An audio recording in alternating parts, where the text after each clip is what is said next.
লাইফটাকে জটিল বানাবেন না। অল্প কয়েকদিনের দুনিয়া এমনি কেটে যাবে, এটা ওই দিকে যেন না ঠকি, ওইটা খেয়াল রাখবে। ওইখানে ঠকলে সব শেষ, আমও শেষ, সালাও শেষ।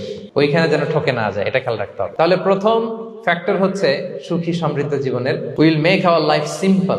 সিম্পলিসিটি ইজ দ্য কি টু হ্যাপিনেস। আপনি লাইফটাকে সিম্পল করবেন, আপনি হ্যাপি হবেন। রাসূল সাল্লাল্লাহু আলাইহি ওয়াসাল্লামের জীবনের দিকে যদি তাকান, দেখবেন তিনি তাই করেছেন। সুবহানাল্লাহ। সহিহ মুসলিমের একটা হাদিস শোনাই আপনাদেরকে।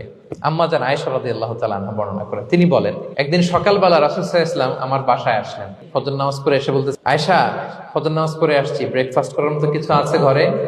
ইয়া রাসূলুল্লাহ, কিছু নাই। নাই? ঠিক আছে, আম ফাস্টিং, যাও আমি রোজা রাখলাম, রোজার নিয়ত করলাম। কত ইজি গোয়িং, কত সিম্পল বানিয়েছেন লাইফটা। আচ্ছা, আমরা হলে কি করতাম? একটু মিলাই নিজের সাথে।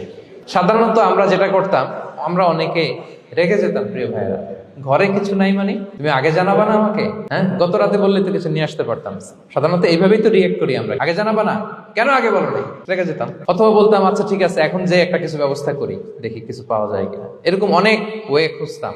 কিন্তু রাসূল সাল্লাল্লাহু আলাইহি ওয়াসাল্লাম এই কোনো অপশন না নিয়ে বললেন, ওকে, there is no food for breakfast, I'm gonna fast fa inni sa'im। ঠিক আছে, খাবার যখন নাই আমি রোজায় রেখে দিলাম। সুবহানাল্লাহ। এভাবে তিনি তার লাইফ লিড করেছেন। Make your life simple, you'll be happy. জটিল না করে সহজ করুন, আপনি হ্যাপি হবেন।